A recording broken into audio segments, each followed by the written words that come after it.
Hello అండి, welcome back to our channel. ఈ రోజు స్టోరీ చూపులు కలిసిన శుభవేళ ఎపిసోడ్ 28. ఇక స్టోరీలోకి వెళ్తే, సిరి కింద పడిపోవడం చూసిన శ్రీ గట్టిగా సిరి అంటూ పట్టుకొని సోఫాలో పడుకోబెడతాడు. పక్కనే తను కూడా నీరసంగా కూర్చున్నాడు. జానకి వీరయ్యను గట్టిగా పిలిచి జ్యూస్ తీసుకుని రమ్మని చెప్తుంది. రావుగారు కోపంగా చూసి నేను వెళ్తున్నాను అని చెప్పి ఎవరితోనూ మాట్లాడకుండా జానకి అని పిలిచి ఎదుర్రా, నేను వెళ్ళే పని ఏ ఆటంకం లేకుండా జరగాలి అని చెప్తాడు. అందరూ కోపంగా చూస్తూ ఉన్నారు. శ్రీదేవి మాత్రం నాన్న నేను వస్తానులే, ఇప్పుడు అమ్మొచ్చే మూడ్లో లేదు అంటుంది. అన్నయ్య నేను నిన్ను ఎక్కడికి వెళ్ళనివ్వను అంటూ చెయ్యి అడ్డుపడుతుంది సుగుణ. అమ్మ వదులు ఆయన్ని అంటుంది కోపంగా హాసిని. రావుగారు ఆ మాటలకు అలానే చూస్తూ కోపంతో సుగుణ చేతిని తీసేస్తాడు. మీ అన్నయ్య ఇలాంటి వాడని ఎప్పుడు చెప్పలేదేంటమ్మా? మా అన్నయ్య వదిన చాలా మంచివాళ్ళు, నేనంటే వాళ్ళకి చాలా ఇష్టమన్నావు, ఇదేనా? ఎవరింట్లోనో పెళ్లిలో అడుగుతారు అని చెప్పి పరువు కోసం తీసుకొచ్చాను అంటున్నాడు. మనకి ఉండదా పరువు? మరి ఇన్ని రోజుల తర్వాత వచ్చిన చెల్లి అని కూడా చూడకుండా అవమానిస్తూ మాట్లాడుతున్నాడు. అసలు నువ్వు చేసిన తప్పేంటమ్మా? ఒకరిని ఇష్టపడ్డం అంతేగా? రావుగారు చేయి చూపించి చాలు అని అంటాడు గట్టిగా. నీకు మీ అమ్మ చేసిన పని దానికంటే నేనన్న మాటలే కనిపిస్తున్నాయా నీకు? ఆ రోజు మీ అమ్మ ప్రేమించింది అని తెలిసిన రోజే నా చెల్లెలు నాకు ఇంకా లేదు అనుకున్నాను. కానీ మా నాన్నకి మాటిచ్చాను, అన్ని విధాల మంచి అబ్బాయిని చూసి పెళ్లి చేస్తాను అని. నేను నా మాటను నిలబెట్టుకున్నాను. వాణ్ణి చేసుకొనుంటే ఈ రోజు నువ్వు ఇలా ఉండేదానివా? అదిగో చూడు, ఆ సిరిలాగా ఒకరి దగ్గర ఏదో ఉద్యోగం చేస్తూ ఉండేదానివి. ఇంత ఆస్తి అంతస్తులు హోదా అవన్నీ ఎక్కడి నుంచి వచ్చాయి? నువ్వు స్టైల్గా తిరుగుతున్నావే కారు, అది ఉండేదా? ఇంత ఖరీదైన లైఫ్ ఉండేదా నీకు?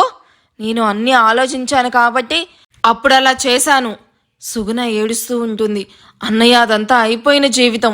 ఇప్పుడు ఈ పసివాళ్లను విడదీసి నువ్వు చెడ్డవాడివి కావద్దు ప్లీజ్ అన్నయ్య అంటూ మళ్ళీ కాళ్ళు పట్టుకుంటుంది. అమ్మా అంటూ సుగుణాన్ని పైకి లేపి వద్దమ్మా, నువ్వు ఇలా చెయ్యొద్దు, నాకు నచ్చడం లేదు, పద మనం వెళ్ళిపోదాం, వాళ్ళు ఏమైనా చేసుకుంటారు, మనకెందుకు అంటుంది హాసిని.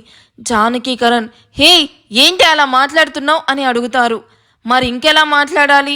ఎవరినో పనిచేసేదాన్ని చూపించి మా అమ్మకి కూతురు అంటున్నారు. ఇంకా ఈ అత్తేమో శ్రీబావే నీకు కాబోయే భర్త అని చెప్తూ వచ్చింది. ఇక్కడేమో ఆ సిరిని వెనకేసుకొస్తుంది. ఇటు ఈయన్ని చూస్తే ఏదో గొప్ప సంబంధం వచ్చింది అని తెగ మురిసిపోతూ ఉన్నాడు. సొంత చెల్లినని కూడా చూడకుండా మా పరువు ప్రతిష్ట అంటూ ఉన్నాడు. ఇంకా ఎందుకు ఉండాలి ఇక్కడ? ఎవరి కోసమని ఉండాలి? చూడండి, మాకు ఎవరితోనూ సంబంధం లేదు, ముఖ్యంగా ఆ సిరితో అస్సలు లేదు. సుగుణ హాసినిని గట్టిగా ఒకటి కొడుతుంది చంప మీద. ఏంటి ఎక్కువ మాట్లాడుతున్నావు అని అప్పుడే అక్కడికి వచ్చిన హర్ష చూసి అమ్మా ఏంటిది, హాసినిని ఎందుకు కొట్టావు అని అడుగుతాడు. హాసిని ఏడుస్తూ లోపలికి వెళ్ళిపోతుంది. వెనకనే హర్ష కూడా వెళ్తాడు. డాడ్ నువ్వు అక్కడికి వెళ్ళి ఏం చేసొస్తావో నాకు తెలియదు, కానీ నేను రేపు ఈవినింగే సిరితో అమెరికా వెళ్ళిపోతున్నాను. నన్ను ఎవరూ ఆపలేరు. రావుగారు ఒక్కసారిగా షాక్ అవుతారు. అరే శ్రీ ఏంట్రా ఇది, సడన్గా ఇలాంటి నిర్ణయం తీసుకున్నావు? ఇప్పుడు నీ ఆరోగ్యం కూడా బాగాలేదు అని కరణ్ అంటే అవును బాబు నా మాట విను, ఈ ప్రయాణం మానుకో అంటుంది జానకి. ఇంతలో వీరయ్య జ్యూస్ తెస్తాడు అందరికీ. అప్పటికే రావుగారు బయటికి వెళ్ళిపోయాడు. శ్రీదేవి తలకొట్టుకుంటూ అంతా నా కర్మ అనుకుంటూ లోపలికి వెళ్ళిపోతుంది. సుగుణ జానకి కరణ్ అందరూ సిరి అండ్ శ్రీ దగ్గరికి వచ్చి కూర్చొని శ్రీని అమెరికా వెళ్ళొద్దు అని చెప్తూ ఉంటారు. ఇంతలో సిరికి మెలకు వస్తుంది. కళ్ళు తెరిచి చూస్తుంది. అప్పటికి కానీ అర్థం కాదు అసలు ఏం జరుగుతుందో అని. మళ్ళీ అంతా ఒక్కసారిగా గుర్తు చేసుకుంటూ ఉంటుంది. ఇలాంటి పరిస్థితుల్లో అమెరికా వద్దు బాబు అంటూ ఉంటుంది సుగుణ. సిరి ఏంటి అమెరికానా?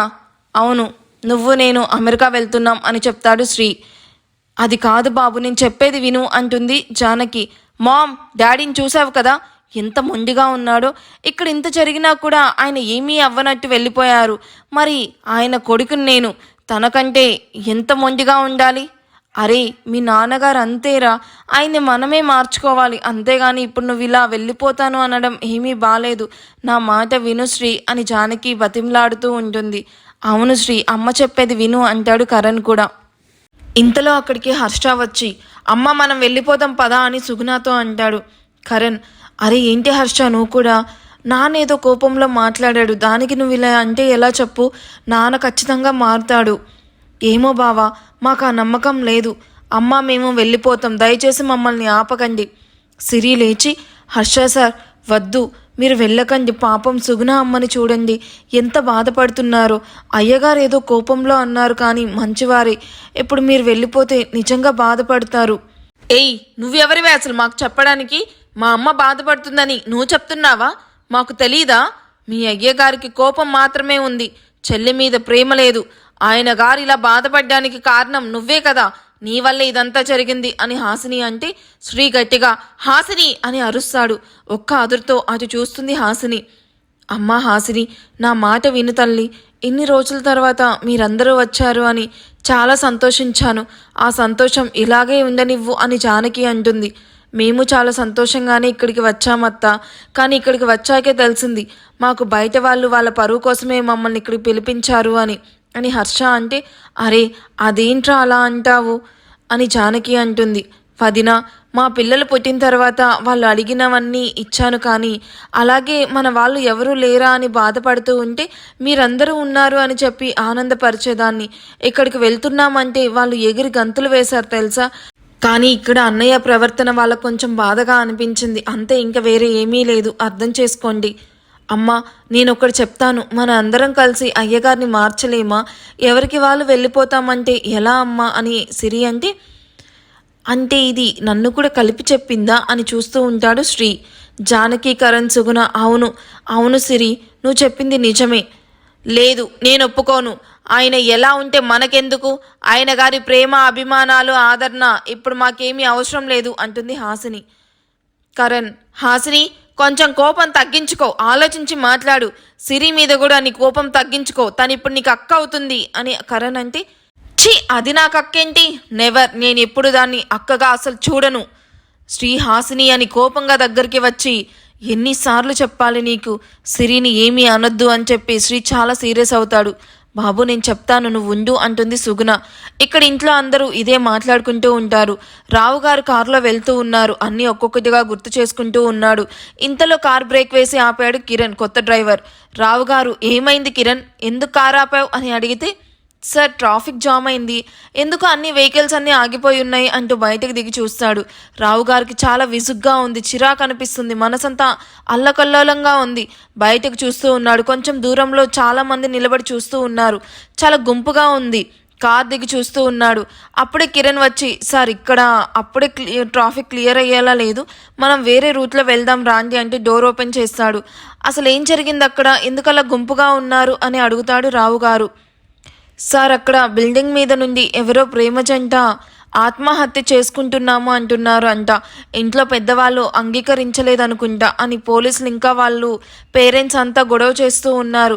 కాలేజ్ పిల్లలు అనుకుంటా, పాపం చిన్నవాళ్లే. రావుగారు ఆ మాటకి ఒక్కసారిగా గుండెల్లో కలుక్కుమంటుంది. కారులో రిటర్న్ అవ్వమని చెప్తాడు ఇంటికి. ఆత్మహత్య చేసుకోవడం అనే పదం మాటి మాటికి వినిపిస్తూ ఉంటుంది.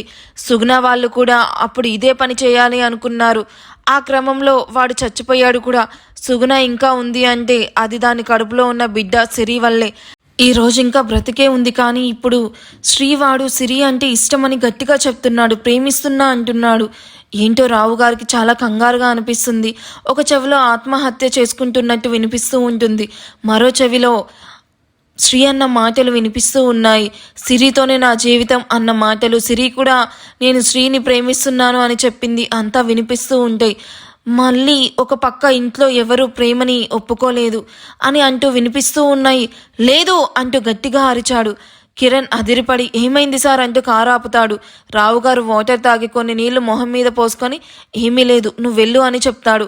అప్పుడు సుగుణ ప్రేమించిన వాడు చనిపోతే ఎలాంటి ఫీలింగ్ నాకు లేదు, కానీ ఇప్పుడు ఎవరో చనిపోతున్నారు అని తెలిసి ఎందుకింత డిస్టర్బ్ అవుతున్నాను, వాళ్ళల్లో నేను శ్రీని సిరిని ఎందుకు ఊహించుకుంటున్నాను, లేదు వాళ్ళు ఇలాంటి పని ఎప్పటికీ చెయ్యరు అని అనుకుంటూ ఉంటాడు. నేను కుదరదు అని చెప్తే ఇలా అస్సలు ఆలోచించరు వాళ్ళు, కానీ ఎందుకు నాకు గుండెల్లో ఏదో బాధగా ఉంది. నా చెల్లిని విడదీసి వేరే వాడితో పెళ్లి చేశాను, అప్పుడు లేని బాధ ఇప్పుడు ఎందుకు వస్తుంది? అలా చేయడం వల్ల వాళ్ళు బాగానే ఉన్నారు కదా, మరి శ్రీ విషయంలో ఎందుకు ఇంకా ఆలోచిస్తున్నాను? ఇప్పుడు వీడు కూడా బాగానే ఉంటాడు అనుకుంటూ కళ్ళు మూసుకుంటాడు. ఇక్కడ ఇంట్లో అందరూ డిస్కషన్ అయిన తర్వాత ఒక క్లారిటీకి, ఒక నిర్ణయానికి వచ్చారు. అదేంటంటే సిరికి శ్రీకి మళ్ళీ మంచి ముహూర్తం చూసి పెళ్లి చేయాలి అని. అలా చేస్తాము అని చెప్పడం వల్లే శ్రీ శ్రీ అమెరికా ప్రయాణం ఆపేస్తాడు. హాసినికి సిరి అంటే కోపం తగ్గలేదు. చేసేదేమీ లేక అక్కడే ఉంది. హర్ష పెళ్లి అవ్వగానే వెళ్ళిపోదామని సుగుణ బ్రతిమాలింది. అందుకే అక్కడే ఉన్నారు. శ్రీకి పెళ్లి చేస్తాం అనగానే ఎగిరి గంతులు వెయ్యాలనిపించింది. ఆ సంతోషంలో సిరిని అంతా చూస్తూ ఉండగానే ముద్దు పెట్టుకోవాలి అని చూస్తాడు. నాకు చెప్పలేనంత హ్యాపీగా ఉంది అంటూ సిరిని ముద్దు పెట్టుకోవాలి అని ట్రై చేస్తూ ఉంటాడు. జానకి అరే ఆపరా, ఇక్కడ అందరం ఉన్నాం అనే జ్ఞానం కూడా లేదా అంటూ తల మీద ఒక్కటి పీకుతుంది. ముందు ఇద్దరు వెళ్ళి ఫ్రెష్ అవ్వండి అని చెప్తుంది జానకి సిరి వంక చూస్తూ. సిరి నాకు కాఫీ కావాలి ప్లీజ్ తీసుకురా అంటూ కన్ను కొడతాడు శ్రీ. హాసిని అది చూసి ఛా అంటూ మూతి తిప్పుకొని అక్కడి నుండి వెళ్ళిపోతుంది. ఏంట్రా దాన్ని కాఫీ తెమ్మని చెప్తున్నావు? ఇప్పుడు అది కొత్త పెళ్లి కూతురు, నీ కాఫీ వీరయ్య ఇస్తాడులే, నేను పంపిస్తాను అంటుంది జానకి. ఏంటి వీరయ్యనా అంటాడు శ్రీ. సిరి ఒక్కసారిగా నవ్వుతుంది గట్టిగా. అది ఎందుకో శ్రీకి బాగా తెలుసు. అందరూ సిరిని చూస్తూ ఉంటారు. అంతగా నవ్వడం ఎప్పుడు చూడలేదు వాళ్ళు. నీ నవ్వు కోసమైనా చచ్చిపోవచ్చు కదే అని అనుకుంటూ ఉంటాడు శ్రీ. జానకి వీరయ్యను పిలిచి శ్రీకి ఇంకా మా అందరికీ కాఫీ తీసుకుని రమ్మని చెప్తుంది. శ్రీ తల కొట్టుకుంటూ లోపలికి వెళ్ళిపోతాడు సిరిని చూస్తూ. ఇంత ఆనందం మళ్ళీ వస్తుందా? అసలు అయ్యగారు మా పెళ్లి చేస్తారా?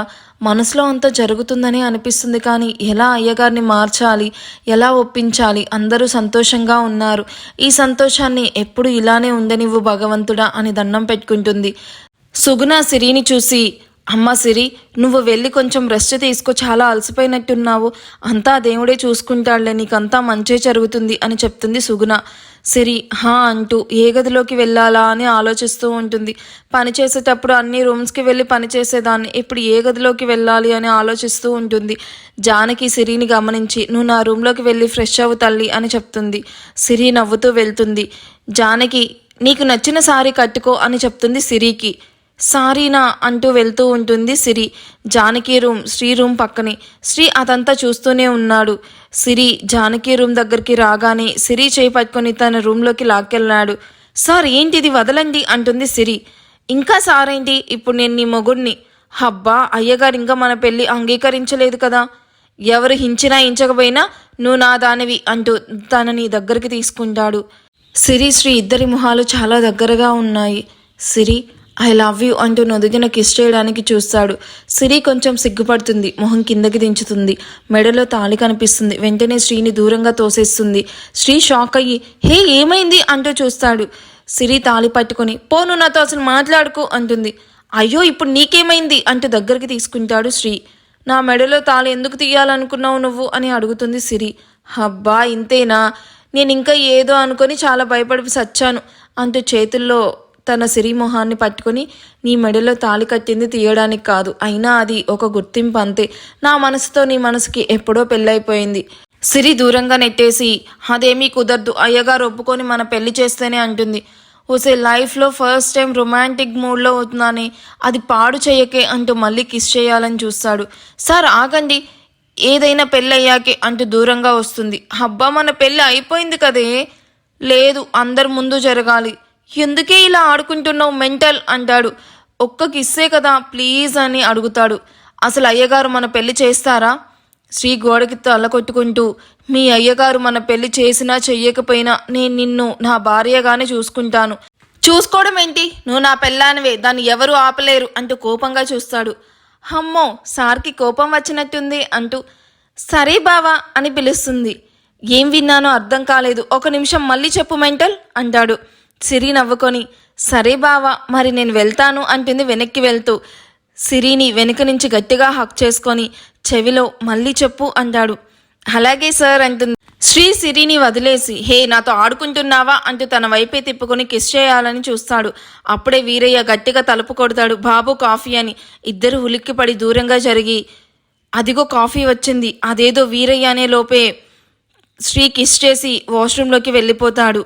సిరి ఇంకా షాక్లోనే ఉంది. ఇదేంటి ఇలా చేశాడు అని బుగ్గన చేత్తో రాసుకుంటూ బయటికి ఎలా వెళ్ళాలి ఇప్పుడు నేను, ఇది అసలు ఇది శ్రీ రూమ్ కదా, ఇప్పుడు నేను వెళ్ళి తలుపు తీస్తే వీరయ్య ఏమనుకుంటాడో అనుకుంటూనే నెమ్మదిగా డోర్ దగ్గరికి వెళ్తుంది సిరి. ఇంతలో శ్రీ బయటికి వచ్చి సిరి అని మెల్లగా పిలిచి డోర్ వెనక్కి నిలబడు అని చెప్తాడు. ఈ ఎపిసోడ్ ఎలా అనిపించిందో నాకు కామెంట్ చేయండి. వీడియో నచ్చితే ప్లీజ్ లైక్ చేయండి. Thank you for watching. Bye.